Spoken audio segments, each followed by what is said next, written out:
Ayo cover tuh sebentar, tak kasihkan anunya, tak minta Global City deh.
Ini Mas Fikri pemandu. Ya, baik. Baik.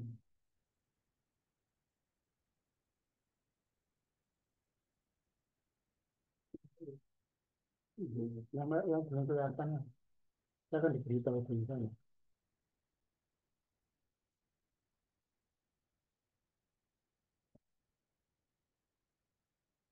Sudah, sudah sendiri. Baik.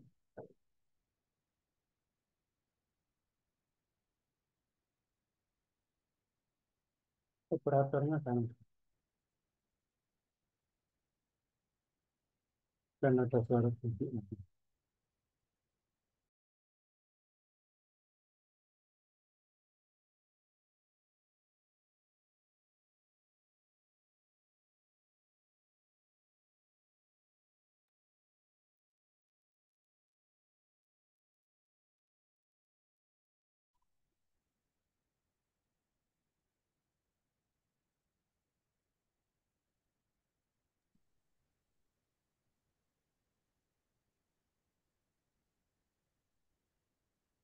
Baik, saudara, bisa dimulai ini. Bisa, Baik, Prof. Monggo, Prof. Eh, Saudara-saudara, mohon perhatiannya. Assalamualaikum warahmatullahi wabarakatuh. Waalaikumsalam warahmatullahi wabarakatuh.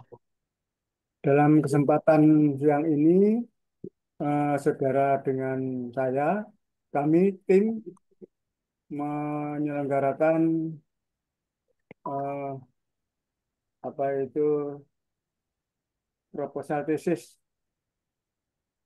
atas nama Saudara Yuda Gede Putra Pamungkas.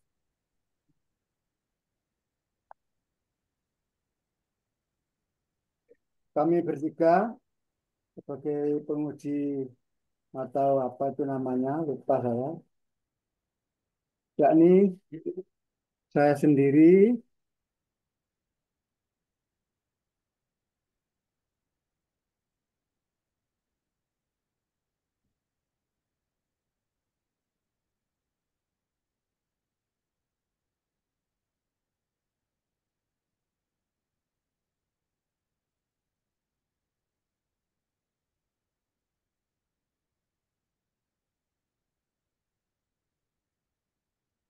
bersama Bapak Dr. Jainuri SHMH, Bapak Dr. Muhammad Zainuddin SH SHI MHUMLA.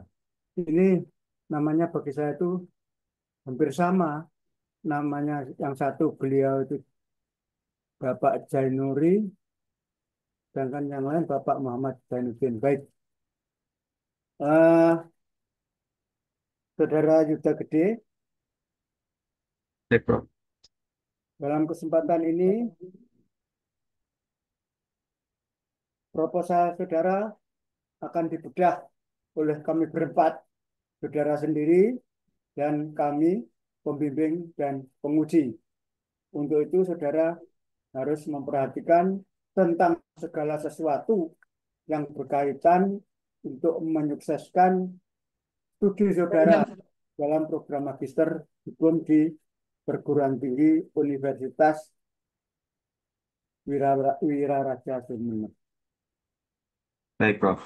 Untuk mempercepat waktu, sekarang malah sudah pukul 9:20, langsung saudara Yuda Gede untuk mempresentasikan apa yang menjadi isi proposal tesis saudara yang berjudul analisis yuridis terkait perizinan eksploitasi kawasan lindung kars di Indonesia. Silakan, waktu saya serahkan. Baik, terima kasih, Prof. Bismillahirrahmanirrahim. Assalamualaikum warahmatullahi wabarakatuh. Waalaikumsalam. Mohon izin ingin mempresentasikan proposal dari saya dengan judul Analisis Yuridis Terkait Perizinan Eksploitasi Kawasan Lindung Kars di Indonesia. Yang pertama, saya akan menjelaskan di latar belakang mana eksploitasi terhadap kekayaan sumber daya alam dan lingkungan hidup memang sudah tidak dapat dipungkiri lagi, terutama untuk mengejar perkembangan dan sendi pertumbuhan. Akibatnya, parameter pertumbuhan ekonomi dijadikan sebagai tolak ukur paling utama dalam keberhasilan pembangunan. Sehingga paradigma tersebut masih melekat dan terwariskan hingga kini. Eksistensi kawasan kars di Indonesia sampai saat ini masih dianggap memiliki nilai nilai yang sangat strategis,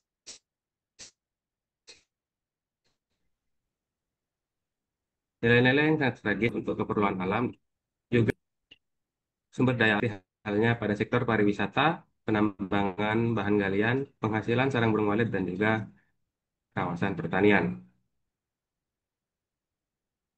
Di Indonesia, kawasan kars mempunyai potensi penting di mana dari aspek sosial ekonomi serta ilmu pengetahuan, bahkan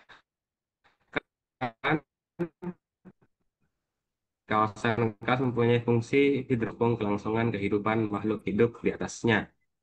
Payung hukum yang berkaitan dengan kawasan lindung kars, Undang-Undang Nomor 3, dan juga telah diamanatkan dalam Peraturan Pemerintah Nomor 26 Tahun 2008 tentang Rencana Tata Ruang Wilayah Nasional, yaitu pada pasal 60 ayat 2 huruf F, bahwa keunikan atau kekhasan kars dinyatakan sebagai kawasan lindung geologi yang merupakan salah satu kawasan lindung nasional. Namun, tidak diatur secara jelas terkait zonasi ada di beberapa wilayah di Indonesia, sehingga masih banyak dari masyarakat yang melakukan kegiatan pertambangan di kawasan lindung kars. Maka dalam penelitian ini membahas mengenai analisis yuridis terkait perizinan eksploitasi kawasan lindung kars di Indonesia.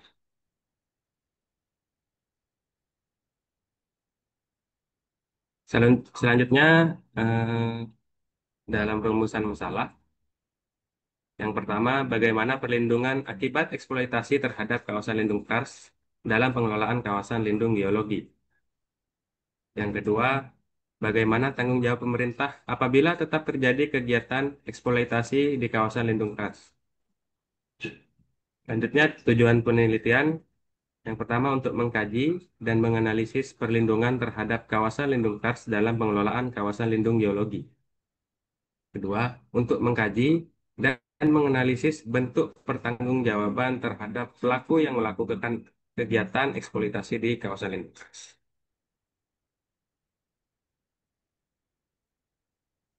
Manfaat penelitian secara teoritis dapat bermanfaat bagi perkembangan ilmu hukum, khususnya hukum pertambangan dan hukum lingkungan dalam kaitannya dengan kawasan lindung kars terhadap lingkungan hidup.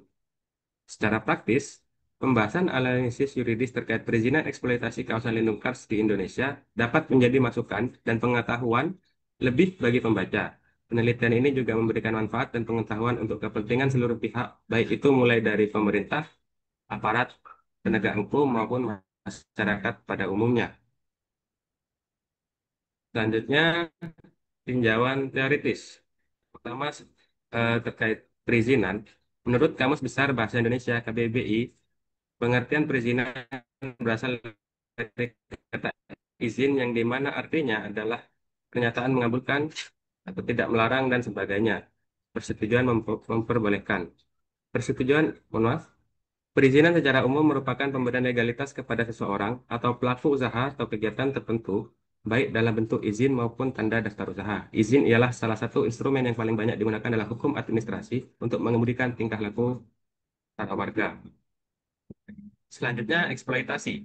Secara umum, eksploitasi adalah suatu tindakan maupun aktivitas yang dilakukan agar dapat mengambil keuntungan serta memanfaatkan suatu hal secara berlebihan dan penuh dengan kesewenang-wenangan tanpa adanya tanggung jawab. Umumnya, tindakan ini kemudian akan menimbulkan kerugian kepada pihak lain, baik itu pada manusia, hewan, dan berbagai lingkungan di sekitarnya. Selanjutnya, kawasan lindung kars. Kawasan lindung kars adalah kawasan yang ditetapkan dengan fungsi utama melindungi kelestarian lingkungan hidup yang mencakup sumber daya alam dan sumber daya buatan, nilai nilai sejarah serta budaya bangsa guna kepentingan pembangunan berkelanjutan. Karena pada fungsinya, maka harus terlindungi atau tidak diperkenankan adanya kegiatan manusia. Dalam rangka optimalisasi pemanfaatan sumber daya ini, maka harus diatur sehingga tercapai tata ruang kawasan lindung yang optimal. Selanjutnya, tanggung jawab. Dalam sebuah perbuatan atau hubungan hukum yang dilakukan subjek hukum pasti akan menimbulkan tanggung jawab hukum. Maka dengan adanya tanggung jawab hukum akan menimbulkan hak dan kewajiban bagi subjek hukum. Menurut Abdul Qadir Muhammad, teori tanggung jawab dalam perbuatan melanggar hukum. Yang pertama, tanggung jawab akibat perbuatan melanggar hukum yang dilakukan dengan sengaja. International Tort Liability. Tergugat harus sudah melakukan perbuatan sedemikian rupa sehingga merugikan penggugat atau mengetahui bahwa apa yang dilakukan tergugat akan mengakibatkan kerugian. Dua, tanggung jawab akibat perbuatan melanggar hukum yang dilakukan karena kesalahan. Mohon maaf, karena kelalaian yang didasarkan pada konsep kesalahan yang berkaitan dengan moral dan hukum yang sudah bercampur baur. Yang ketiga, tanggung jawab mutlak akibat perbuatan melanggar hukum tanpa mempersoalkan kesalahan. Strict liability didasarkan pada perbuatannya baik secara sengaja maupun tidak sengaja. Selanjutnya, saya akan menjelaskan tentang metode penelitian. Jenis penelitian. Dalam jenis penelitian, hukum yang digunakan dalam penyusunan tesis ini adalah jenis penelitian yuridis normatif.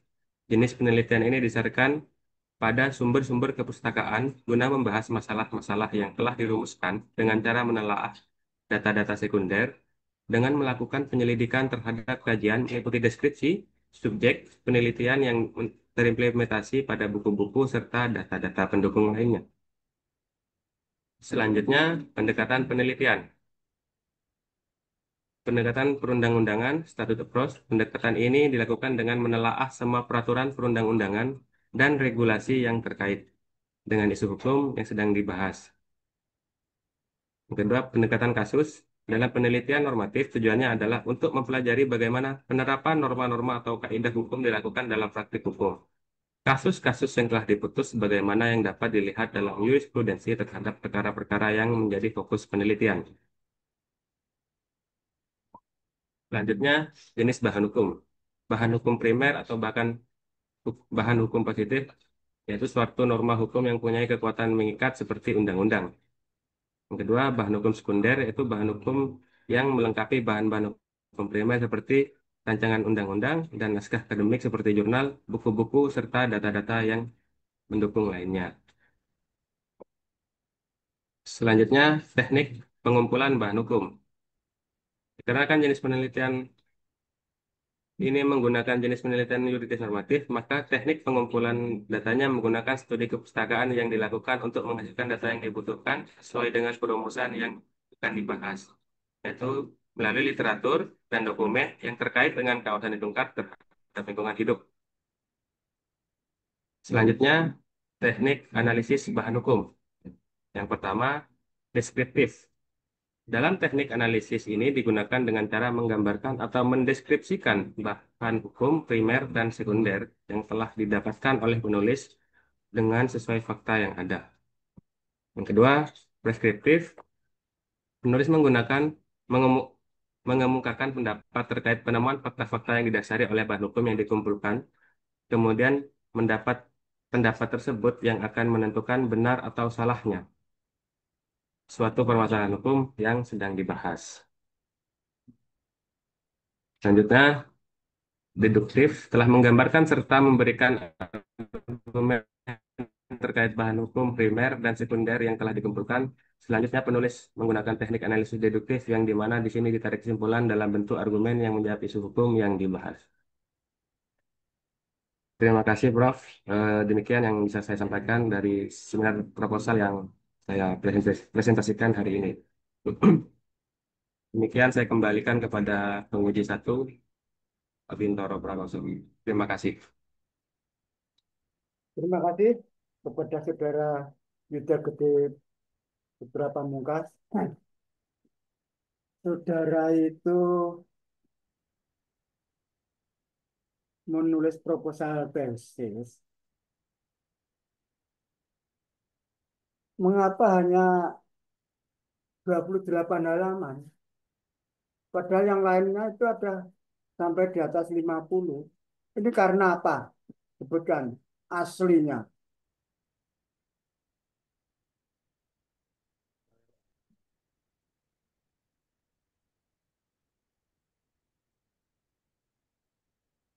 Ini sudah saya bicarakan kepada tim penguji dulu sebelum waktunya ujian itu. Saudara sebutkan apa atau mengapa kok hanya menulis 28 halaman. Padahal yang namanya tesis itu adalah tugas akhir di S2, kalau tugas akhir di S1, skripsi. Laporan itu aja pada umumnya tidak sedikit loh yang di atas 30, hanya laporan kegiatan apa dan apa lain. Ini proposal tesis kok hanya 28 halaman itu. Mengapa saudara kok hanya menulis 28 halaman itu? Sejatinya apa? Sebutkan apa yang sebenarnya sejatinya. Baik, Prof. Mungkin nanti akan saya perbaiki lagi terkait eh, halamannya akan saya tambahkan lagi karena lagi terkait literasi-literasi yang ada sehingga eh, kurangnya kosakata yang ada di dalam proposal ini. Selanjutnya akan saya perbaiki lagi, Prof, dan akan saya tambah lagi. Saudara itu kan belum menjawab pertanyaan saya. Sebab, musabab, dan Baik, Prof. akibat. Akibatnya akan ditambah. Sebabnya itu adalah pertanyaannya mengapa. Mengapa saudara menolak? Ya, Apa itu, Prof. sebabnya? Sebutkan. Ya, eh, kesalahan saya dari kurangnya saya membanyak apa? Mohon maaf, banyak membaca buku literasi serta jurnal-jurnal yang lain dan juga faktor eksternal yang lain, Prof. Jadi kurang banyak membaca buku, langsung membuat proposal tesis. Belum membaca aja belum, apalagi memperdalam atau mencermati pedoman penyusunan tesis. Ini. Baik, Prof. Nah, itu bertentangan dengan apa yang saudara maui. Saudara mengendalikan penelitian saudara itu kan normatif, tidak empirik. Ya toh? Ya, Prof. Dan normatif itu mengandalkan buku-buku, buku teori-teori hukum, buku di atas teori, buku-buku hukum, tulisan-tulisan ilmuwan hukum. Dan ini masih mentah. Kemudian apa hasilnya analisis yuridis terkait perizinan eksploitasi kawasan lindung kars di Indonesia? Jadi kalau saudara tulis itu bukan berupa proposal tesis atau tesis, Ini buku untuk dikuliahkan ini. Pada di dalam pedoman penyusunan tesis itu ada latar belakang, itu salah ucap, ada judul, latar belakang, terus rumusan masalah. Yang tidak ada masalah kalau saudara menulis kutip sana, kutip sini, kutip sini, kutip sana, kutip sana, kutip sini, analisis yuridis terkait perlindungan, perizinan, eksploitasi kawasan lindung kars di Indonesia. Ini tidak ada masalahnya, umpama ada masalahnya juga ngambil dari buku. Maksud saya harus ada kasus. Kasus itu ada permasalahan. Jadi sekarang bicara umum. Yang namanya masalah itu apa? Saudara sudah ngerti belum? Harus ada masalah. Kalau karya ilmiah berkaitan dengan penyusunan tesis itu. Namanya masalah itu apa? Ya, Prof. Ya, Bagaimana, Prof? Mohon maaf, Prof. Kurang jelas. masalah. Yang namanya masalah itu apa? Saudara kuliah ini bermasalah. Ada, Masalahnya itu. ya, Saudara Prof. nanti suatu ketika rencananya mau keliling Pulau Bali bersepeda motor gagal karena masalah. Masalahnya apa? Saya di Gilimanuk, setelah Gilimanuk jarak sekian itu sepeda saya ngadat sehingga saya urung. Nah, kan ada masalah. Kalau Ya, Prof. sepeda motornya tidak ada masalah ya sukses-sukses saja saudara mengelilingi Pulau Bali itu. Pertanyaannya yang namanya masalah itu apa? Mohon maaf, maksudnya masalah terkait kawasan lindung kars ininya, Prof. Atau kasusnya Yang ya, Prof. namanya masalah pada umumnya saya memberi contoh. Saudara maunya ingin berkeliling Pulau Bali, bersepeda motor. Namun setelah sampai di Gilimanuk, ke timur sedikit jarak 3 kilometer, sepeda motor mengadat, ngadatnya yang tidak ketulungan karena berbagai ragam, sehingga saudara ngacir pulang ke asal mula. Sepeda motornya dititipkan apa diperbaikin makan waktu berlama-lama, itu ada masalah. Maka dari itu pertanyaan saya, yang namanya masalah itu apa? Nah, ada di buku pedoman penyusunan tesis ini. Namanya aja buku pedoman, belum saudara baca. Nah, belum saudara baca, kok menyusun proposal tesis yang yuridis normatif, gitu loh. Jadi ini kontradiktif itu. Kontra itu ya berhadapan. Saudara tadi mengatakan belum banyak membaca buku, ya enggak bisa yuridis normatif. Karena mengkomparasikan atau membanding-bandingkan antara ilmuwan satu dengan ilmuwan yang lain berkaitan dengan perizinan eksploitasi kawasan lindung kars di Indonesia. Dia tetap belum mengerti itu apa yang namanya masalah itu.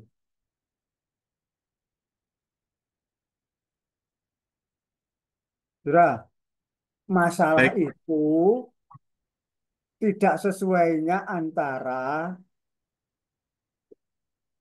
dasolen dengan dasain. Tidak sesuainya antara harapan dan kenyataan.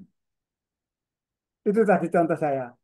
Saudara kan baik, bersepeda Prof. motor sampai Gilimanuk lebih 3 kilometer, sepeda motormu ngadat yang yang mendasar. Itu saudara rencananya keliling Gilimanuk itu gagal apa sukses? Gagal, Prof. Gagal ya. Ya, Prof. Gagal itu karena tidak sesuainya antara harapan dan kenyataan. Sehingga bermasalah. Saudara harapannya kan keliling Pulau Bali. Harapannya, dasolonnya, maunya, inginnya, kesenangan. Tapi kenyataannya sepeda motornya mogok fatal. Nah, itu namanya gagal. Contoh yang tidak gagal. Saudara kuliah S1 itu di kurikulum berapa semester?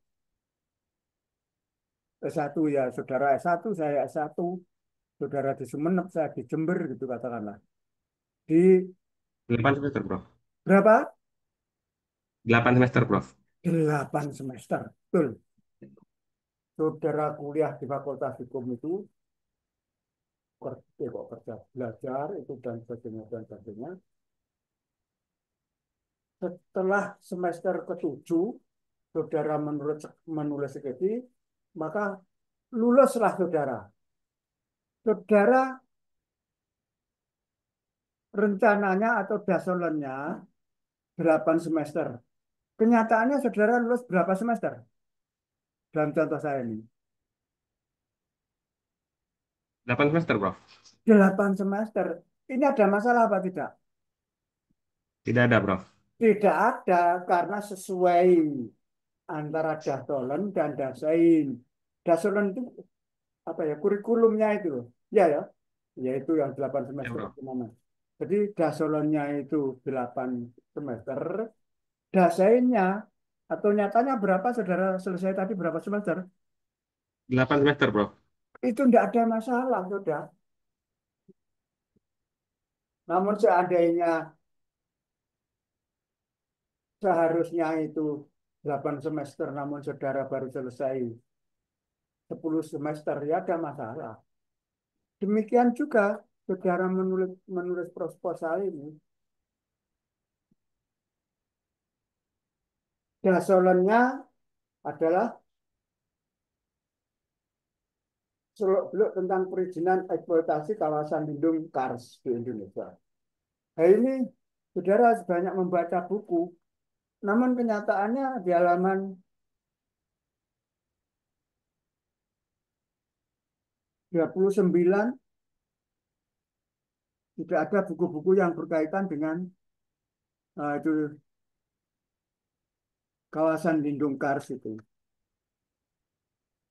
Jadi masih mentah pekerjaan saudara itu. Saudara sendiri ngaku belum baca buku.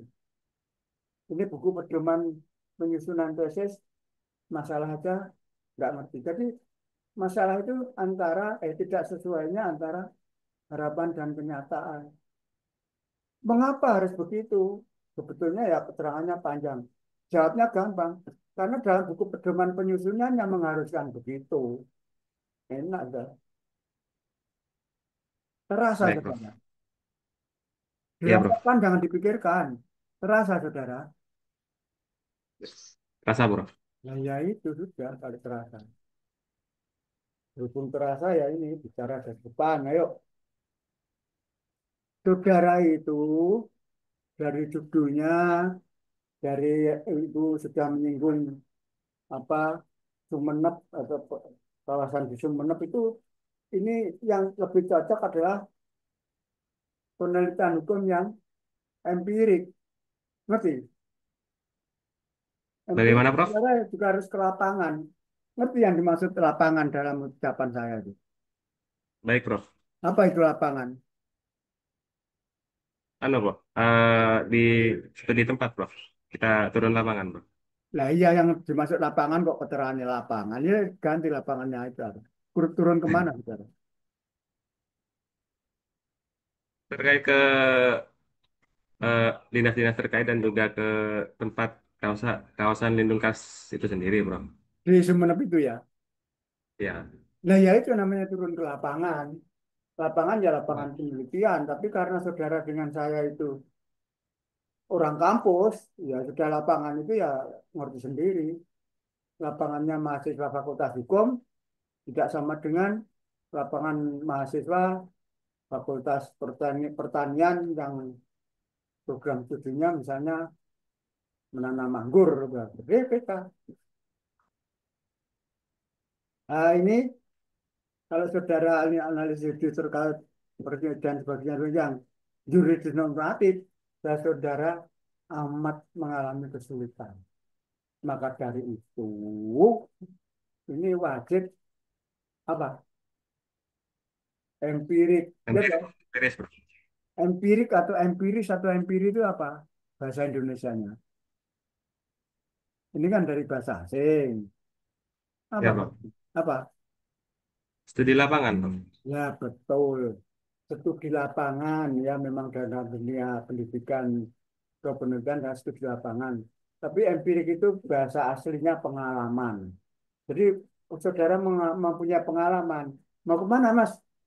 Mau ke lapangan. Itu semua orang ngerti. Oh, mau ke lapangan, ya ke tempat eksploitasi atau ke Pemda yang berkaitan dengan peraturan perundang-undangan. Ini kan sudah saudara sebutkan di Kabupaten Sumeneb kan begitu ya.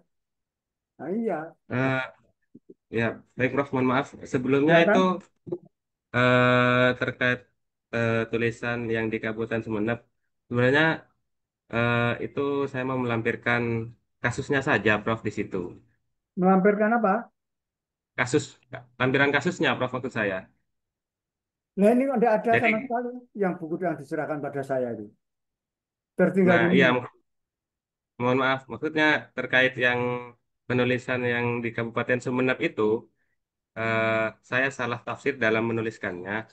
Itu maksud saya eh, mau membahas terkait kawasan lindung nungkar secara nasional, tapi memberikan salah satu contoh kasusnya itu di Sumeneb, Prof. Seperti itu maksud saya.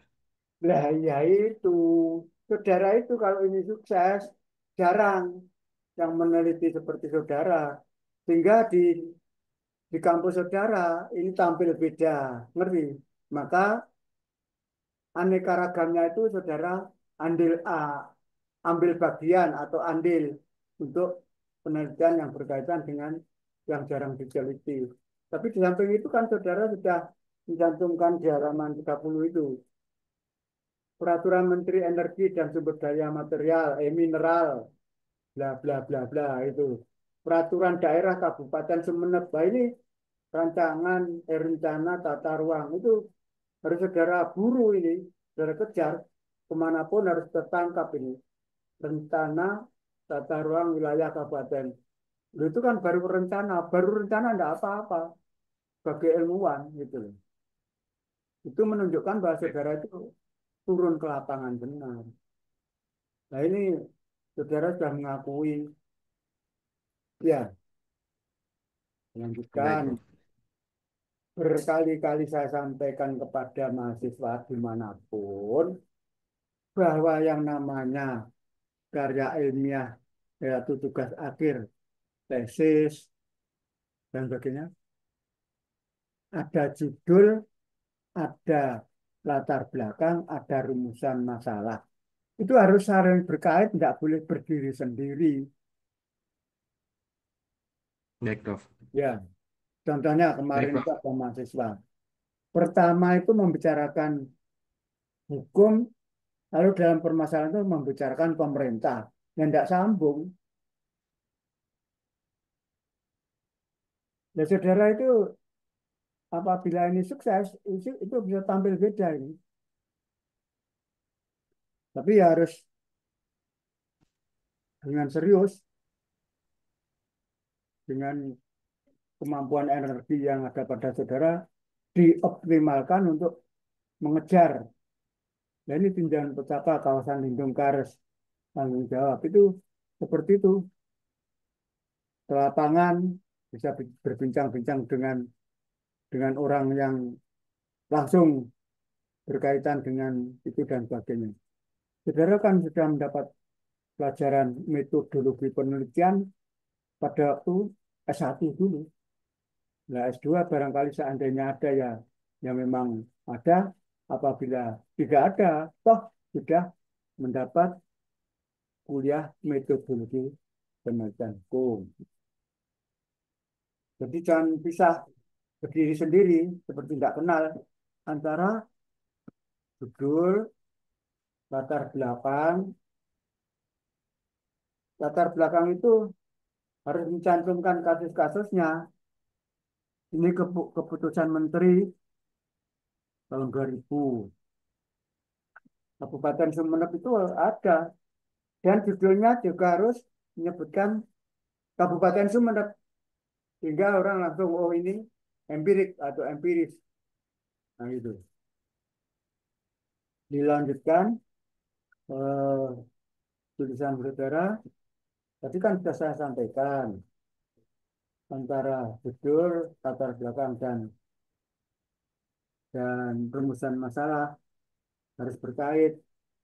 Apa itu tadi yang namanya masalah itu? Bagaimana, Prof? Masalah itu tadi apa? Saya banyak omong itu tadi. Masalah itu apa? Benar, Prof? Eh? Tidak sesuainya antara harapan dan kenyataan, Prof. Tidak sesuainya harapan dan kenyataan, betul. Harapannya penambangan apa itu batu karsa apa di Sumeneb itu adalah melestarikan lingkungan hidup. Namun kenyataannya malah merusak lingkungan hidup. Mengapa antara harapan dan kenyataan kok tidak klop? Pasti ada masalah. Di mana letak masalahnya? Penambangan-penambangan membabi buta, tidak seperti aturan yang telah dikeluarkan. Kan dia begitu toh. Misalnya tidak Baik, Prof. bicara tentang penambangan di Sumeneb. Nah, sekarang semua orang tahu. Di sana, di Kabupaten Lumajang, di sana itu ada harta karun yang tidak habis. Tahu apa itu? Di Lumajang, Prof. Ya, Pasir hitam, Prof. pasir, pasir berkualitas. Banyak mengandung besinya. Pasir berkualitas. Sampai Pak jual pasir di Kota Malang itu ditulisi pasir Lumajang. Gitu. Mengapa kualitasnya tinggi? Karena langsung muntahan, ya toh. Ya, Jadi Prof. di dunia ini gunung yang paling rajin muntah itu gunung apa? Semeru, Prof. Ya iya, Semeru itu rajin muntah itu. Batuk muntah, batuk muntah. Itu harta karun yang tiada habis. Namun di sana penambangannya sesuai dengan aturan yang diberlakukan. Maka dari itu ya serba sukses bertahun-tahun. Namun ada akibat negatifnya. Jalan Raya Lumajang sampai Probolinggo Lides itu rusaknya paling dulu dibandingkan tempat lain. Karena kendaraan berat itu 24 jam. Nah itu kalau saudara bisa tahu atau mengikuti ya itu tadi harta karun yang tiada hentinya. Itu penambangan tipe C atau model C atau jenis C dan sebagainya. Ini harus saudara benahi.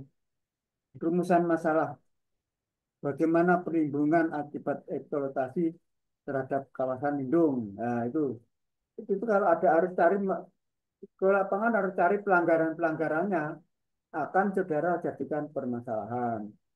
Bagaimana tanggung jawab pemerintah apabila tetap terjadi kegiatan di kawasan lindung karstlah. Pertanggungjawabannya ya asal itu diberikan oleh peraturan perundangan setempat ya oke-oke saja. Namun kalau saudara mencari sisik melek atau hal-hal yang sukar diketahui atau tidak muncul ke permukaan, yaitu kejelian saudara.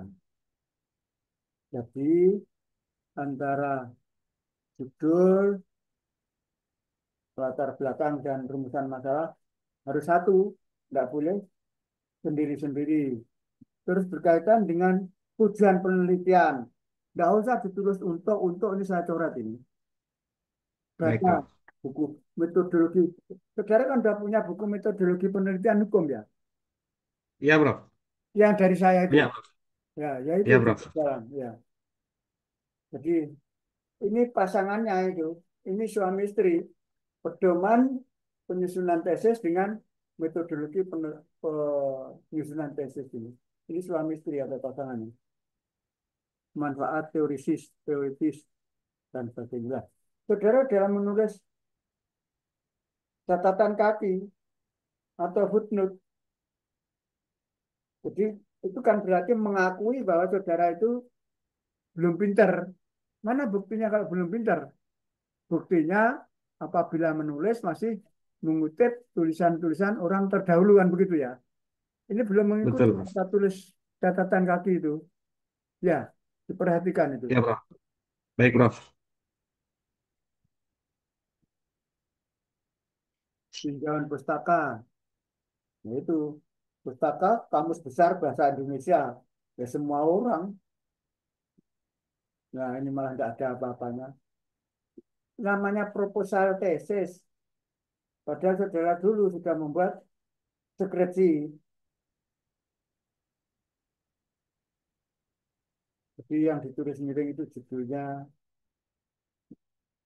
halaman itu jangan ditulis H A, hal yang betul itu HLM. Itu, itu berkaitan dengan eh, catatan kaki harus banyak memperhatikan ya. Terus berkaitan dengan daftar pustaka. Saudara itu mahasiswa saya, padahal tulisan saya itu jumlahnya 33 judul yang sudah diterbitkan. Nah, kok tidak mencantumkan tulisan saya? Baik, Prof. Akan saya tambah, Prof. Ya, anu tanya Mbak Lina ya. Kan kenal sama Mbak Baik, Lina. Prof. Ya, tanya sana.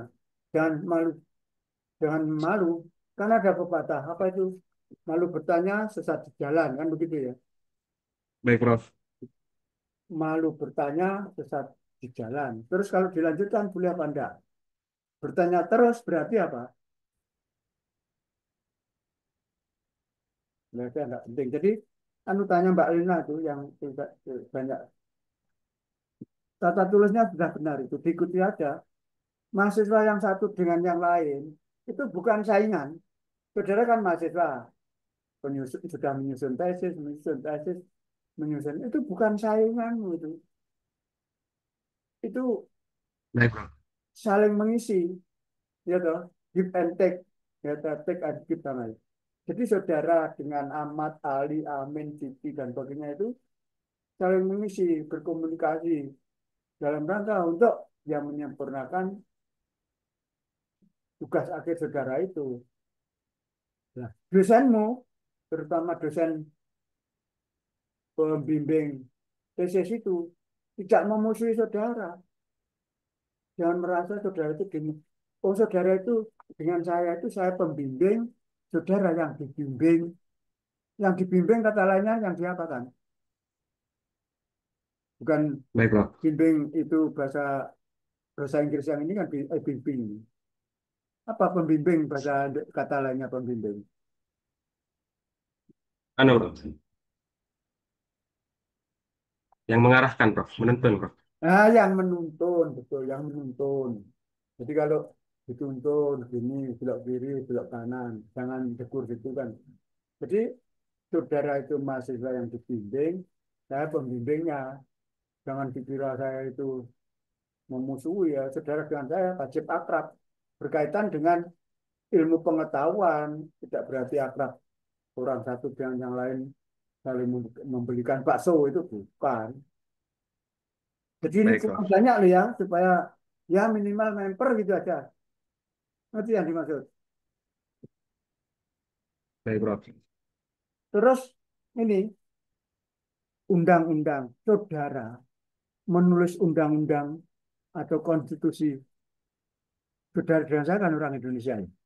Konstitusi itu tidak boleh disingkat. Kalau Baik, disingkat Prof. mungkin kualat. Jadi menurut undang-undang kita harus ditulis Undang-Undang Dasar Negara Republik Indonesia tahun 1945, pasal dan sebagainya. Itu ada contoh-contoh mahasiswa yang lain. Saudara bisa tanya sini. Mahasiswa sering bertanya itu malah dapat terjuan jempol. Ini daftar pustaka garis kedua. Dr. Effendi Junaidi, SHI, MH, Prof. Dr. Ibrahim John, SE. Saudara, dalam daftar pustaka itu gelar akademik tidak dicantumkan. Ngerti? Baik, Prof. Misalnya apa gelar akademik tidak dicantumkan? Seperti gelar doktor, SH, Prof. Itu tidak pidana. diuntungkan. Baik, Mengapa Prof. demikian? Karena peraturannya memang demikian. Ya dah, ikuti saja. Baik, Prof. Jadi ini saudara nulis, ya ditulis misalnya orang itu bernama Insinyur Joko Widodo, itu insinyurnya ya jangan ditulis. Ini kurang banyak ya Baik, Prof. literaturnya itu, undang-undangnya. Terus saudara kan mahasiswa kan browsing, sering browsing berkaitan dengan apa yang menjadi sasaran tembak yang saudara kerjakan ini. Dulu pada waktu saya berbincang-bincang sesama dosen penguji itu, saudara saya singgung paling dulu. Itu bagaimana saudara Yuda Gede Putra Pamungkas itu? Proposal tesis kok hanya 26 halaman itu. Saudara jadi terkenal karena terkenal proposal tesisnya halamannya hanya sedikit. Bukan terkenal karena saudara sudah maju. Ngerti yang dimaksud? Jadi untuk sementara ini saudara wajib banyak ber- berbincang dengan saya. Sering menghubungi saya itu suatu hal yang umum. Jangan merasa, mohon maaf mengganggu, saya tidak merasa diganggu. Saudara sering Baik, Prof. menghubungi, ya sudah tanya apa saja akan saya jawab. Demi, ya demi kesuksesan saudara, karena saya di pembimbing, saudara Baik, Prof. ada bimbing gitu. Terus banyak tanya bersama mahasiswa, banyak membaca buku, terutama saudara harus terjun ke lapangan. Jadi baik, untuk sementara cukup dari saya. Selanjutnya waktu saya serahkan kepada yang terhormat, baik kepada Bapak Jan maupun kepada Bapak Janiuri. Monggo.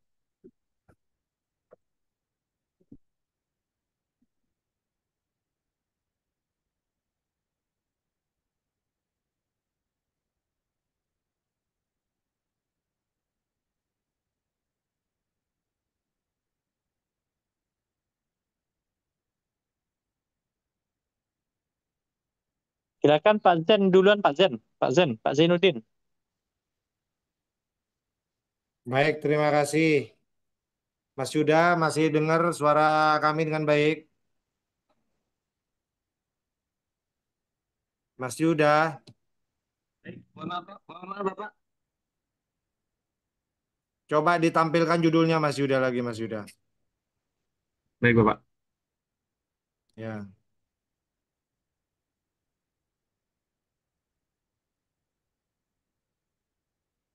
Baik, yang saya hormati Bapak Profesor Abintoro Prakoso dan Dr. Zainuri sudah memberikan kesempatan kedua kepada saya untuk melanjutkan diskusi terkait proposal tesis yang diajukan oleh saudara Yuda Gede Putra. Sama komentar saya pertama, ya. Untuk sebuah proposal tesis memang masih belum memadai nih Mas Yuda. Jadi eh, di samping kekurangan yang sudah disampaikan oleh Prof. Abin tadi, ya, dari segi fisik ini juga norak ya, dalam petik norak kurangnya itu ya. Coba nanti di ano lagi ya, Baik, ditambah lagi ya. Ya itu baik, Pak. dari tampilan fisik aja untuk sebuah proposal tesis itu memang masih kurang ya. Itu. Ya, baik kita lewat dari tampilan dulu ya. Nah, judulnya itu coba di anu itu di Mas Yuda. Mas Yuda muncul ide untuk menulis ini dari mana? Eh, baik, Pak. Terkait ini karena saya saya Sebentar sendiri dulu. kan sebagai Sebentar dulu. Sebentar dulu. Judulnya ini kan analisis yuridis terkait perizinan eksploitasi kawasan lindung kars di Indonesia ya. ya, iya, Pak. Nah, sampean dapat ide untuk menulis ini dari mana? Selain dari artikel-artikel, Pak, juga dari di sekitar tempat tinggal saya, Bapak. Sampean berpikir untuk mengangkatnya sebagai sebuah penelitian itu dari mana? Mengawalinya itu. Maksudnya ini ini ada problem gitu ya. Di pikirannya itu ini ada problem. Itu awalnya sampean berangkat dari apa? Anu Pak, baca artikel orang lain Bapak. Jadi juga kepikiran terkait di sekitar rumah saya juga ada penambangan batu kapur yang juga termasuk di kawasan Kars. Jadi itu yang menjadi motivasi saya untuk mengangkat judul ini Bapak. Ya, jadi begini Mas Yuda, orang itu meneliti itu kan biasanya inspirasinya itu dari apa yang dibaca, ya, dari apa yang dialami kan gitu kan. Betul loh Pak. Saya khawatir sampean ini sebenarnya ya berangkat dari kegelisahannya sampean menyaksikan eksploitasi batu kapur yang terjadi di Sumenep itu. Bener enggak? Kalau saya tebak Betul pikirannya Pak. sampean. Betul Betul kan? loh Pak. Iya Pak. Jadi di Sumenep itu memang ada beberapa tempat penambangan batu kapur dan itu banyak disuarakan oleh para aktivis lingkungan. Ya. Kegelisahannya sampean itu sebenarnya lebih banyak dominan karena pengalaman, karena fakta-fakta itu. Ya. Makanya sebenarnya ini lebih bagus kalau penelitian hukumnya empiris. Karena sampean itu pikirannya itu pada awalnya terinspirasi dari apa yang Anda saksikan, yang dialami oleh masyarakat di Sumeneb itu, yang menyaksikan sudah begitu memprihatinkannya juga banyak tempat-tempat yang dieksploitasi, ya bahan kapurnya padahal itu termasuk kawasan lindung yang tidak boleh dilakukan kegiatan penambangan gitu. Nah, tapi baiklah, saya menghormati pilihan Anda. Anda kalau misalnya mau ini menjadi penelitian hukum normatif, kalau mau menjadikannya sebagai penelitian hukum normatif, Anda sudah baca pasal apa saja terkait masalah ini? Pasal apa saja? Sudah nggak dikumpulkan pasal-pasal yang berhubungan dengan ini? Kemudian undang-undangnya apa saja? Sudah.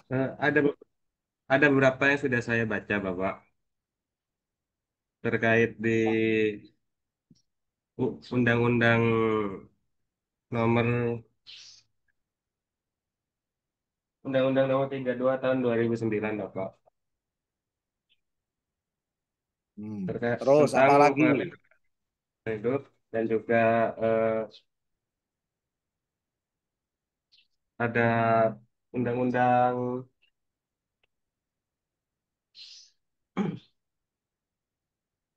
Undang-Undang Apa? nomor 3 tahun 2020 Bapak dan juga beberapa terkait peraturan pemerintah dan juga peraturan menteri. Nah, begini Mas ya. Saya kasih cara ya. Mungkin kita agak sedikit teknis ya, karena Anda ini kan merencanakan penelitian kan. Jadi Ya Bapak, di samping tahu teorinya, sampean juga harus tahu bagaimana cara menjalankannya nanti, melaksanakannya. Ya, karena mumpung ini masih rencana, kan masih proposal kan. Jadi begini baik Pak. Mas Yuda, sampean kalau mau melakukan penelitian hukum normatif, ya, sampean kumpulkan dulu, sampean identifikasi dulu semua pasal-pasal yang dianggap problem ya. Jadi pasal-pasal yang tersebar di sejumlah peraturan perundang-undangan itu dibaca secermat-cermatnya, seteliti-telitinya. Ya, dibaca di undang-undang ini pasalnya berapa, undang-undang ini pasalnya berapa, di undang-undang ini pasalnya berapa. Ya. Nah, coba baca dengan cermat, dengan teliti, baru sampean akan menemukan ada problem-problem. Ya, ada problem-problem. Misalnya ada isu hukum terkait, misalnya isu hukumnya kosong, misalnya tidak diatur, misalnya ya. Atau diatur tapi tidak jelas, atau kabur, atau samar ya. Atau diatur tapi kok ada pertentangan antara pasal yang ini di undang-undang ini dengan pasal yang itu di undang-undang itu misalnya. Ya. Jadi seperti itu caranya. Atau sudah diatur tapi kok sudah ketinggalan zaman misalnya. Ya, tidak mampu mengikuti perkembangan zamannya. Nah, penelitian hukum normatif itu menjawab isu-isu hukum yang seperti itu. Umumnya ya. Penelitian hukum normatif itu menjawab isu hukum terkait yang saya sebutkan tadi. Kalau nggak kosong norma hukumnya atau kabur, ya diatur tapi kabur samar, tidak jelas, tidak rinci gitu. Atau diatur tapi bertentangan satu sama lain. Atau diatur tapi sudah tidak relevan lagi untuk digunakan. Nah, itu ciri dari penelitian hukum normatif, menjawab isu-isu hukum yang model-model seperti itu. Ya, saya kasih tips ini yang kedua. Kemudian yang ketiga, Mas Yuda, ya, ini hukum perizinan dan tata ruang ya. Perizinan, Prof. Pak. Sampean sudah lulus mata kuliah perizinan dan tata ruang. Untuk S1 Sudah pernah belajar. menempuh hukum, hukum tata ruang, Bapak. Ya, ini ada hubungannya dengan perizinan dan tata ruang. Berarti ini perspektifnya hukum apa, Mas?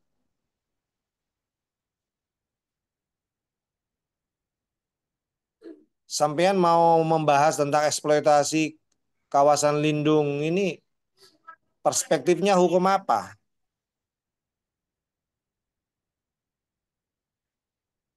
Bapak. Hah? Hukum perdata, pidana, administrasi atau apa ini? Administrasi, Bapak. Administrasi. Berarti Anda hanya perspektifnya hukum administrasi ya ini ya. Tidak yang lain ya. Iya. Ya, itu Tapi perlu juga. nanti terkait di rumusan masalah itu, Pak, kan saya membahas juga terkait tanggung jawabnya seperti apa. Nanti akan dijelaskan tanggung jawab secara pidana, secara perdata seperti apa, begitu, Pak. Nah, itu maksud saya Mas Yuda, itu harus jelas perencanaannya sampean itu. Ya, hukum perizinan dan tata ruang itu ada yang menyebutnya itu masuk di rumpun hukum administrasi. Ya, walaupun mungkin ada juga yang mengatakan tidak begitu. Ya, ada keterkaitan dengan yang lain ya. Nah, tetapi menurut saya penting juga itu dipertimbangkan. Ya, jadi ini perspektifnya hukum apa? Hukum administrasi, hukum apa namanya? Hukum pidana atau hukum perdata? Ya. Karena tiga hukum ini ya memang tidak berdiri sendiri, ya selalu saja ada keterkaitan-keterkaitan juga walaupun membentuk disiplin ilmunya sendiri.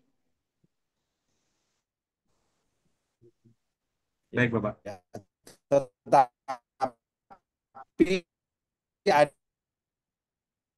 ada satu perbuatan karena pasal perdata, Mas, Mas. Jadi seperti itu. Ya. Oh ya, ya makasih ya. Ya, makasih, makasih. Nah, saya lanjutkan ya. Tadi ada tamu sebentar ya. Itu Baik, Pak. penting Mas Yuda ya, supaya sampean nyambung antara dalam bahasanya Prof. Abin itu nyambung antara judulnya, isu hukumnya, permasalahannya gitu. Ya, karena dari judulnya ini hanya bicara masalah administrasi perizinan, sementara sampean di apa namanya di rumusan masalahnya khawatir lebih dari sekedar itu loh maksudnya, ruang lingkupnya. Ya, itu. Mohon maaf, Bapak. Terus coba buka. Ya, silakan. Berarti terkait anunya ini nanti saya hanya membahas di lingkup anu saja, Bapak. Tidak tidak usah membahas di terkait tanggung jawabnya secara perdata maupun pidana itu tidak usah. Atau bagaimana, Bapak? Enggak begitu maksud saya. Itu pilihan-pilihan ya. Itu pilihan-pilihan dan itu urusannya sampean nanti dengan pembimbing. Ya, sampean Oh, mampunya yang baik. mana? Ya, Baik, sampean Bapak. mampu yang mana gitu loh maksud saya. Cuman saya ngasih pertimbangan-pertimbangan supaya sampean lebih mudah mengerjakannya. Ya, lebih terarah gitu loh maksudnya.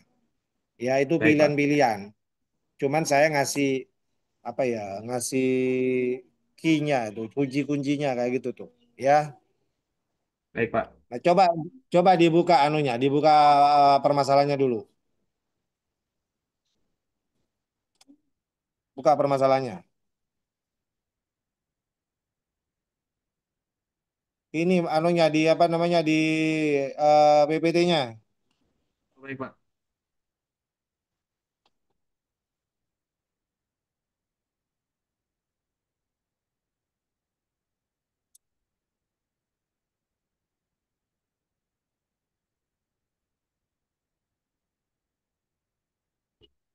Ini yang perlindungan itu siapa yang dilindungi, Mas Yuda? Yang pertama coba dulu.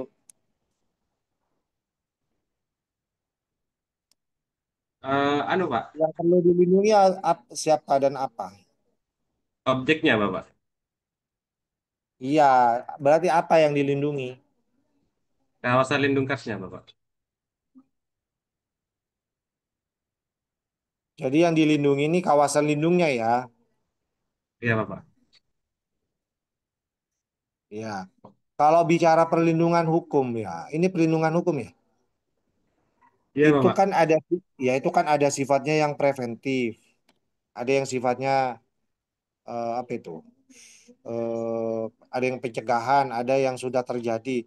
Kalau bicara akibat eksploitasi ini kan berarti sudah terjadi ya Mas ya. Iya, Bapak. Ah, coba itu dipertimbangkan juga. Sampai coba baca teori tentang perlindungan hukum. Itu ada yang bersifat preventif juga. Apa tidak perlu juga ada upaya perlindungan hukum sebelum terjadi kegiatan merusak lingkungan akibat eksploitasi itu ada enggak perlindungan hukum di dalam undang-undang kita itu lengkap enggak? Itu saran saya juga ya. Baik, Ya, Bapak. makanya coba baca tentang teori-teori perlindungan hukum itu. Kemudian yang kedua, tanggung jawab pemerintah apa untuk menjawab tanggung jawab pemerintah sampai itu dapat dari mana? Untuk menjawab pertanyaan yang kedua itu kira-kira sampean dapat dari mana anunya? Jawabannya. Rencana menjawabnya itu kira-kira dapat dari mana? Dapat dari Undang-Undang nomor 3 nomor 32 tahun 2009, Bapak.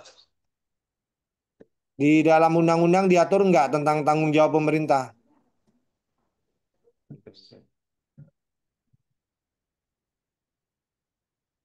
Diatur enggak?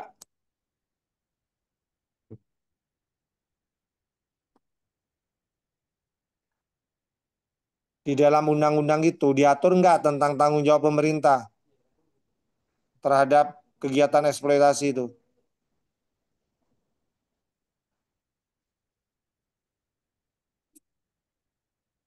Ini maksud saya yang harus matching dengan rumah dengan isu hukumnya loh Mas. Makanya saya sampean harus baca dulu itu pasal-pasal yang mengatur tentang itu sebelum nanti diturunkan menjadi permasalahan. Kalau Baik, dibaca Pak. dulu ketemu isu hukumnya. Kalau dibaca dulu semuanya ketemu isu hukumnya baru diturunkan ke permasalahan. Baik, Gitu Bapak. caranya ya. Itu coba itu tanggung jawab pemerintah itu diatur nggak di dalam undang-undang itu. Kalau sudah diatur ngapain dijadikan permasalahan kan juga gitu kan. Kan tinggal baca saja undang-undangnya kan. Itu yang disebut Prof. Abin tadi kamu tidak paham masalah. Jangan-jangan kamu yang cari-cari masalah kan gitu. Padahal sudah jelas. Di, di undang-undangnya sudah jelas ya kan. Tapi masih dijadikan permasalahan. Berarti kan sampean yang cari-cari masalah. Gitu kan. Itu loh Baik, maksud Bapak. saya. Ya, saya kira itu sekedar tambahan dari saya. Nanti lebih mudahnya kita kan bisa ketemuan lah ya di kampus ya. Kamu walaupun sudah lulus tapi kan masih sering ke kampus ya. Jadi bisa lah Iya, kita Bapak. ya walaupun saya bukan pembimbingnya tapi saya siap untuk membantu kamu dalam rangka untuk menyelesaikan tugas akhir ini. Saya kembalikan ke Prof. Abin. Terima kasih Prof. atas kesempatannya. Terima kasih juga Dr. Zainuri memberikan kesempatan kepada saya. Saya kembalikan ke Prof. Abin. Monggo Prof.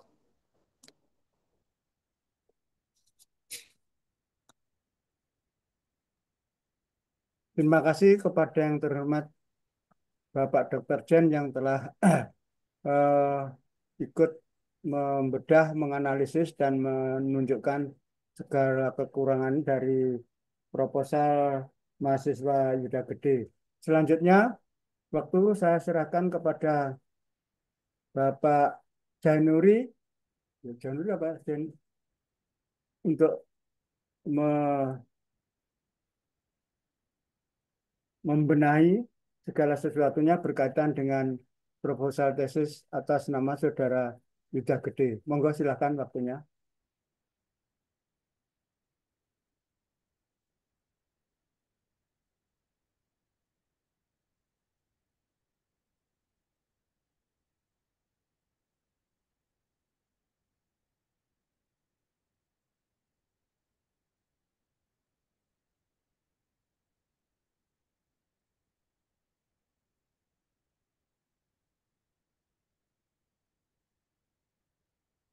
Yang beri Bapak.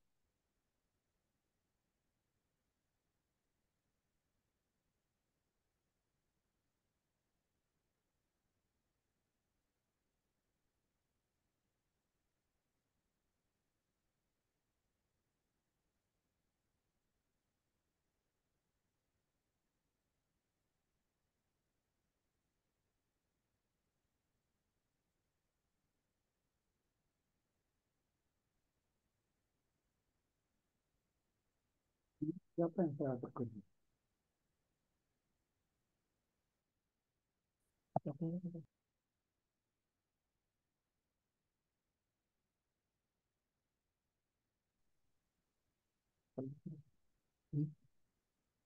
Pak Zen sudah. Udah, tinggal Berarti sampean yang belum. giliran saya ya. Ya, gilirannya sampean, monggo. Sampean di kampus ya?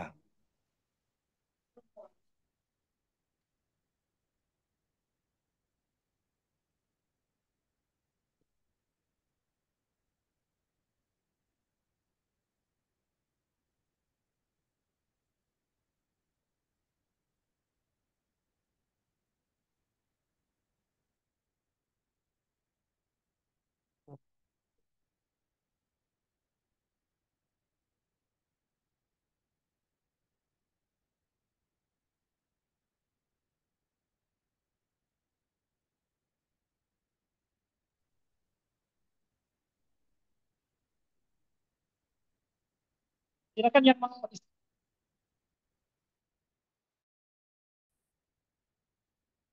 Ibu apa ya Pak Zenuri ya?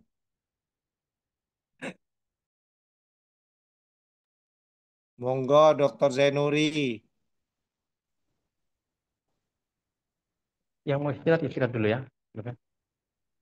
Baik, terima kasih Prof. Abintoro dan Pak calon Profesor Pak Zainuddin yang bergabung juga. Amin. Gimana kabar Prof? Prof Abin sehat ya?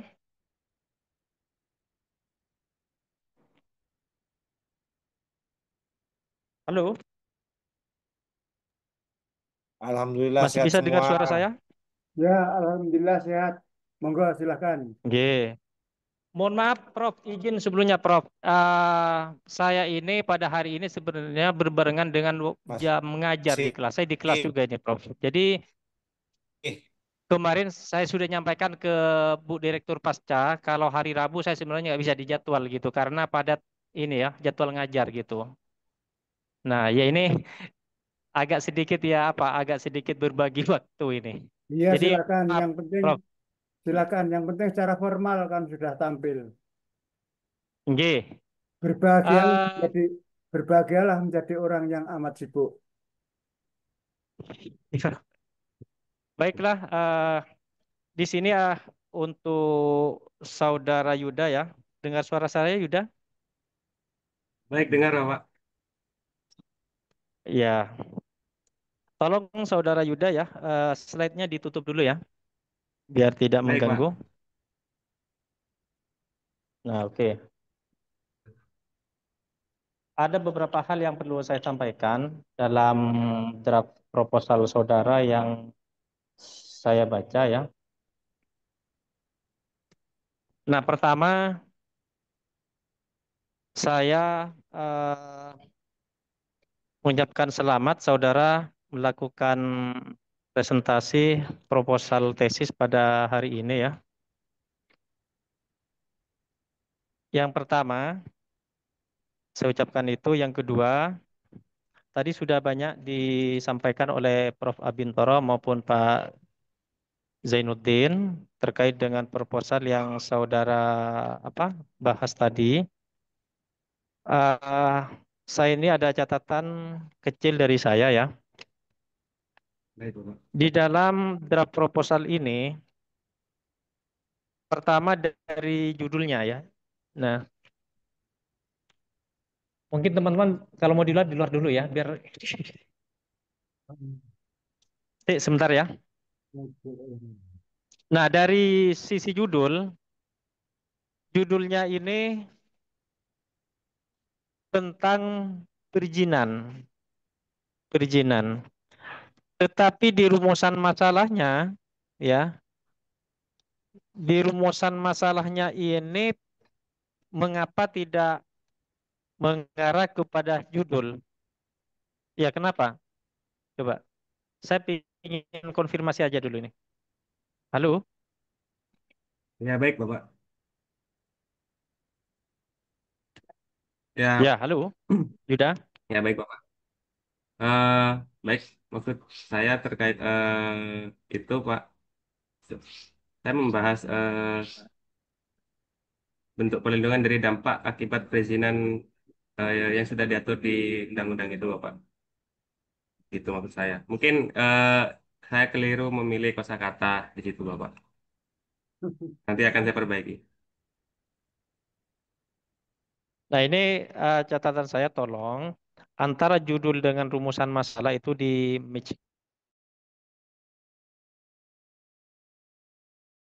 ya apa ya ada nuansa yang berbeda dengan tesis gitu ya. Nah, Baik, Bapak. rumusan masalahnya yang saudara tulis di sini bagaimana tanggung jawab pemerintah apabila tetap terjadi kegiatan eksploitasi di kawasan lindung kars. Nah, diksi apabila itu di dalam hukum itu bisa tidak digunakan gitu. Karena begini, di dalam hukum itu mempunyai pengertian itu bicara apa? Mengarah kepada kepastian. Baik, Pak. Kalau apabila itu kan masih apa ya? Masih tengah-tengah gitu. Apabila, kalau apabila terjadi. Kalau misalnya tidak terjadi, nah ini bagaimana? Nah ini harus dianukan dulu, harus di apa? Dikuatkan dulu, difokuskan dulu. Karena dengan diksi apabila, nah ini kan apa ya? Apabila ini kan masih remang-remang gitu, tengah-tengah. Coba itu difokuskan, istilah apabila itu dimasukkan kepada rumusan masalah yang mengandung unsur kepastian, bukan apabila. Itu ya, diksi Baik, yang Pak. ada di dalam rumusan masalah. Nah, yang berikutnya, rumusan masalah yang bagaimana perlindungan akibat. Nah, akibat ini mengarah normatif atau empiris, Yuda? Coba, akibat. Akibat itu apa?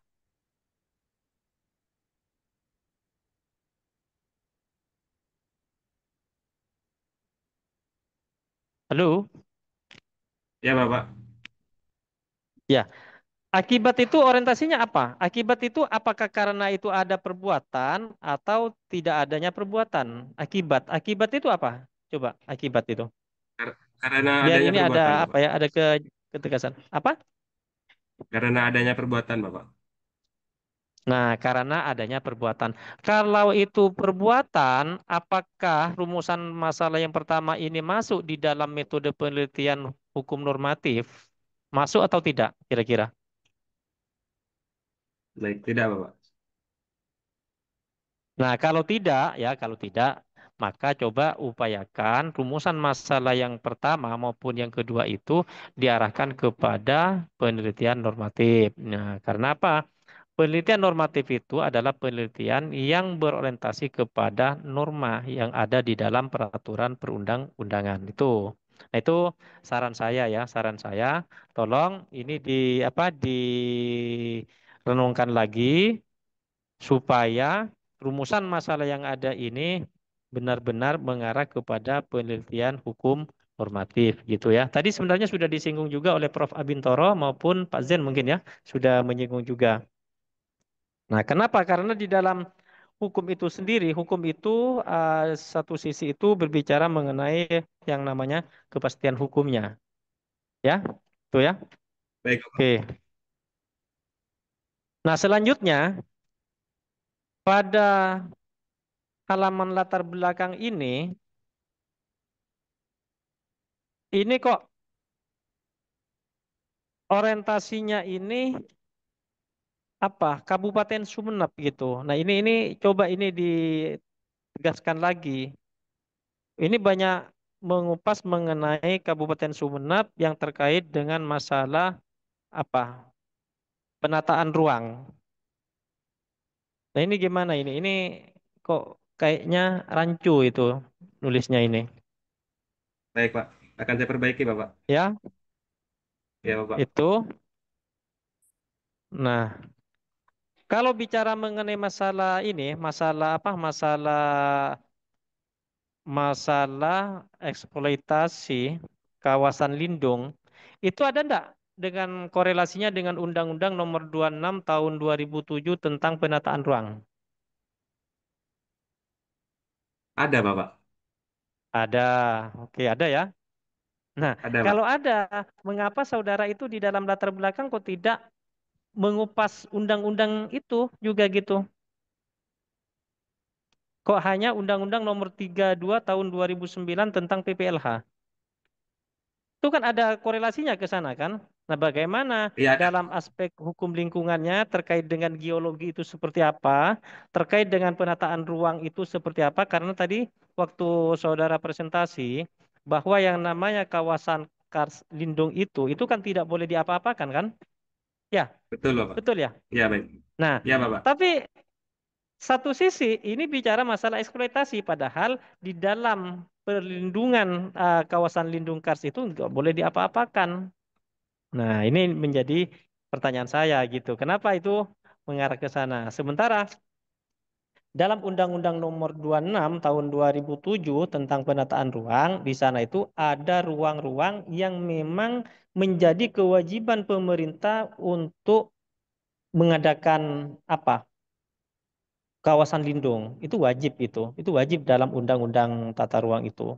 Coba itu saudara baca ya. Makanya di dalam latar belakang itu mestinya ada Undang-Undang Nomor 26 Tahun 2007. Saudara itu tulis juga gitu, singgung gitu. Ya, Baik, ini baik, masih Bapak. apa? Masih apa? Belum apa ya?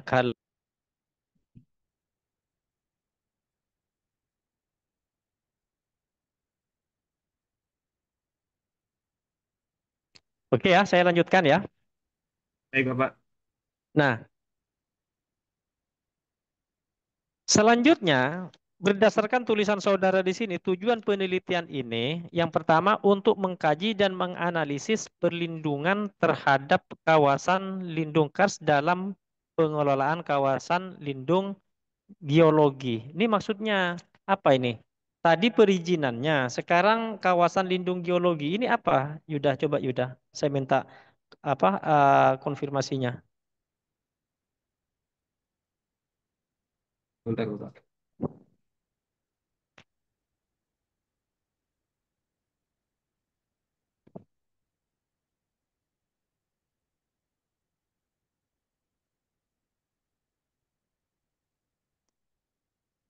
Oke, kalau masih cari-cari, sudah saya cut saja ya, biar tidak memakan waktu Yuda. Mestinya kamu sudah menguasai lindung geologi itu apa. Nah, kami kalau masih cari-cari, kamu ini waktunya 1 jam ya nggak cukup. Baik, Oke Bapak. ya, Mohon maaf, Bapak. saya Baik, Bapak. lanjutkan. Nah, manfaatnya di sini mengembangkan pengetahuan penulis tentang kawasan lindung kars di Kabupaten Sumeneb.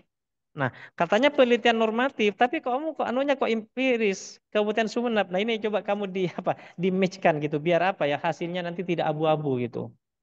Ya, baik Ya, Bapak. ini Ya, baik kayaknya Bapak. di awal waktu diskusi dengan saya sudah saya nyampaikan. Jadi upayakan tulisan tesis itu bukan hanya menulis masalah perda. Kemarin kan awalnya kamu perda ya awalnya gitu. Tapi Iya coba Bapak. itu tulis skalanya itu adalah nasional gitu. Karena ini adalah tesis gitu ya, itu ya. Baik Bapak. Oke. Nah, Baik lanjut Bapak. saja ya, lanjut saja karena tadi sudah banyak dibahas juga oleh Prof. Abintoro maupun Pak Zainuddin. Nah, selanjutnya metode penelitian. Coba metode penelitian itu saudara cek. Di sini menggunakan yang namanya case approach. Apakah ini cocok atau tidak itu? Saya hanya apa ya menambah ini saja ini. Case approach itu diperlukan tidak kamu itu dalam analisisnya?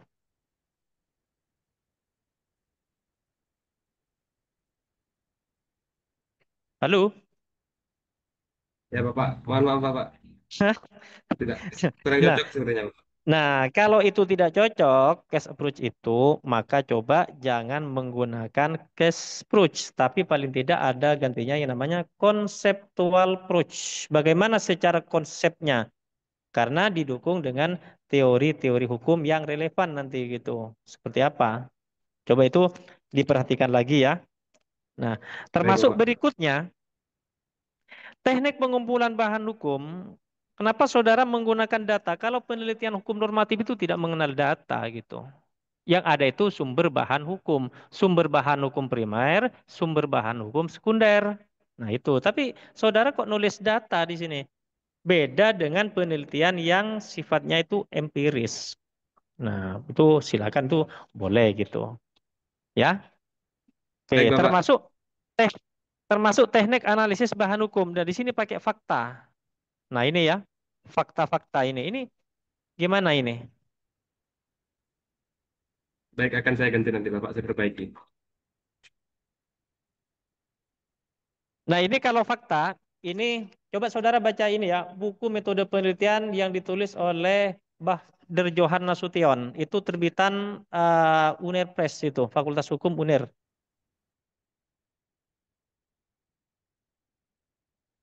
Baik Bapak. Ya, gitu ya. Baca bukunya Baik Pak Bapak. Bahder Johan Nasution atau bukunya Pak Peter Mahmud Marzuki. Itu di sana secara detail tuh menyampaikan, menerangkan bahwa penelitian normatif itu adalah penelitian yang bagaimana, termasuk di dalam ilmu hukum kadang-kadang ada mengenal istilahnya sui generis. Nah, ini yang saudara biar tidak menjadi apa ya, kalau bahasa Maduranya itu biar tidak sapsup tulisan saudara gitu. Biar pas gitu ya. Baik Bapak. Nah, oke. Saya kira itu ya. Dari saya tidak banyak. Kalau masalah teknis penulisan tadi disinggung oleh Prof. Abintoro, silakan. Eh, Penulisan gelar-gelar itu tidak perlu. Nah, ini sudah ada di buku pedoman itu ada. Cuma nggak tahu Yuda ini kok masih nulisnya masih ini, masih banyak kesalahan teknisnya itu. Ya kan? Saya kira itu dari saya ya. Yang penting di latar belakang itu silakan dipertajam lagi mengenai masalah legal isunya atau isu hukumnya itu kemana gitu ya. Saya kira itu. Baik Saya kira Bapak. cukup Terima dari kasih saya Bapak. Prof. Abintoro. Prof. Abin, saya kembalikan lagi ke Prof. Abin. Saya kira cukup dari saya Prof. Terima kasih kepada yang terhormat Bapak Danuri yang sudah menempatkan waktu meskipun masih amat sibuk.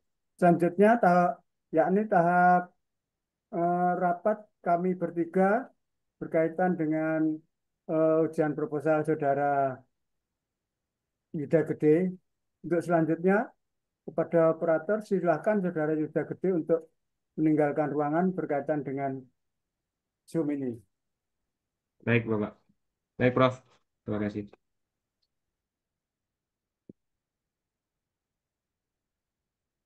Ini operator ini yang Zoom ini. Sudah. Ya.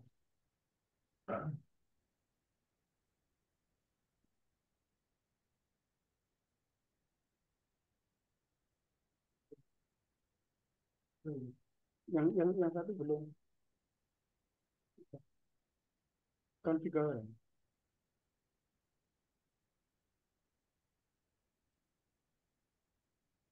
Terima kasih kepada yang terhormat Bapak-Bapak, dan saya juga berkaitan dengan ujian proposal Saudara Yuda Gede, itu menurut saya secara nyata proposalnya itu masih terlalu simpel. Baik simpel fisiknya, yakni hanya 28 halaman, maupun simpel berkaitan dengan pemenuhan pengetahuan minimal untuk ujian proposal tesis. Maka dari itu, dalam kesempatan ini, menurut saya, yang bersangkutan bisa atau diberi kesempatan untuk melanjutkan ke tahap berikutnya, diberi kesempatan untuk melanjutkan ke tahap berikutnya, namun harus banyak atau banyak harus menambah tentang segala sesuatunya berkaitan dengan syarat-syarat minimal apa yang namanya proposal tesis. Jadi dari saya bisa dilanjutkan, namun masih harus banyak catatan-catatan yang berkaitan dengan penyempurnaan proposal tesis. Selanjutkan kepada kedua Bapak, silakan menyampaikan segala sesuatunya. Monggo. Terima kasih, Prof. Saya juga berpendapat bahwa apa yang direncanakan oleh Yuda ini bisa dilanjutkan, ya. Bisa dilanjutkan menjadi penelitian tesis, tetapi dengan catatan memperhatikan hal-hal yang tadi sudah disampaikan oleh majelis penguji. Dan saya siap nanti misalnya oleh Mas Yuda secara apa pribadi, walaupun bukan pembimbingnya, karena sering ketemu juga kadang kalau di kampus itu, bisa nanti kita bantu juga untuk memberikan arahan-arahan. Jadi saya kira itu, Prof. Jadi menurut saya bisa dilanjutkan dengan catatan memperhatikan hal-hal yang sudah kita sampaikan bertiga tadi. Terima kasih, Prof. Baik, kepada yang terhormat Bapak Jan. Selanjutnya, silakan Bapak Januri untuk menyampaikan. Baik, Prof. Terima kasih waktunya, Prof.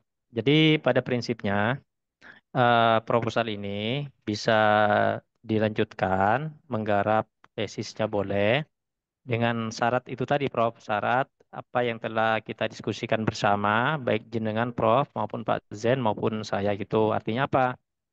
Paling tidak eh, proposal ini nanti minimal memenuhi standar lah. Artinya ada istilahnya kepatutan dan kelayakan lah untuk menjadi proposal tesis dan menjadi tesis gitu. Nah, yang penting mahasiswa atas nama Yuda itu harus merubah gitu, merubah atau merevisi supaya apa ya, paling tidak ya apa ya, sesuai dengan identitas dan entitasnya mahasiswa S2 gitu. Masa terlalu apa ya, ini lah. Saya kira itu, Prof. Jadi pada prinsipnya kesimpulannya silahkan bisa dilanjutkan dengan catatan bersyarat direvisi gitu, Prof. Sesuai dengan petunjuk jenengan maupun petunjuk dari Pak Zen gitu. Terima kasih, Prof. Terima kasih kepada yang terhormat kedua Bapak yang telah menyampaikan segala sesuatunya berkaitan dengan ujian proposal ini, sehingga kami bertiga dengan saya yang mengucapkan, yakni dapat ditingkatkan atau dilanjutkan ke tingkat yang lanjutannya, namun, nah ini namunnya itu yang penting, masih banyak kekurangan-kekurangan yang harus ditambahi selama perbaikan proposal ini, yakni mempunyai kewajiban seringkali menghubungi saya sebagai pembimbing juga kepada pembimbing pasangan saya.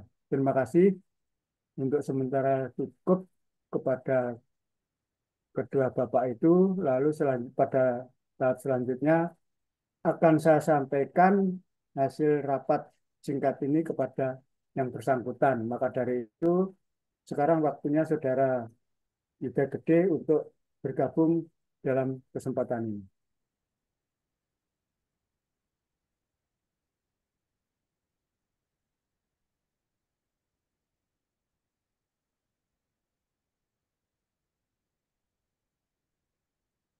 Silakan host atau admin untuk memasukkan Yuda lagi di meeting room.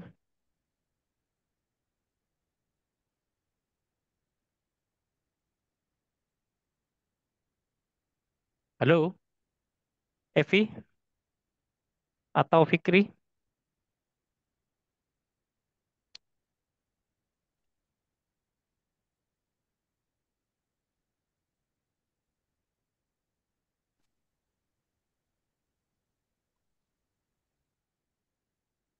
Bung sudah bergabung Pak Yudanya, cuma belum open kamera. Oh gitu. Coba dihubungi Yuda biar open Ini kamera ya. sudah nampak dari sini. Oh, baik, baik, baik. Eh, Saudara Yuda Gede, Baik, Prof. Saudara Yuda Gede, saya harap memperhatikan apa yang akan saya sampaikan kepada saudara. Baik, Prof. Setelah saudara memperhatikan proposal tesis saudara, yang secara nyata saudara, saya, dan kedua penguji lain mengetahui apa yang menjadi wujud proposal saudara itu, maka kami bertiga menyimpulkan bahwa saudara dinyatakan dapat melanjutkan ke tingkat yang lebih lanjut, yakni menyusun tesis. Namunnya ini di garis bawahi ada 3 nih. Baik, Prof. Yang namunnya itu sudah bisa saudara tebak ini. Saudara wajibnya itu perdengain ini. Ya, wajib memperbaiki agar proposal saudara itu sesuai dengan peraturan yang berlaku, dalam hal ini peraturan penyusunan tesis. Harus banyak berhubungan dengan kami berdua sebagai eh, pembimbing saudara. Nampaknya saudara sekarang sudah ada waktunya ya. Di Sumeneb dulu itu kan lama tidak bersinggungan atau berhubungan dengan saya itu di negeri Blitar, apa memang sudah di Sumeneb itu aja? Ya, ada di Blitar masih, Prof. Kapan hari itu? Karena belum bisa untuk melakukan bimbingan baik ke Prof. Abintoro maupun ke Jainuri. Sekarang kan sudah bisa komunikasi dengan saya itu. Alhamdulillah, Prof. Iya, saya itu ingat saudara di Blitarnya itu kan cukup lama di sana. Baik, jadi Ya, itu Prof. yang saya sampaikan untuk sementara waktu. Kegiatan ujian proposal atas nama saudara Yuda Gede saya nyatakan selesai dan ditutup dengan ucapan Alhamdulillahirabbil alamin.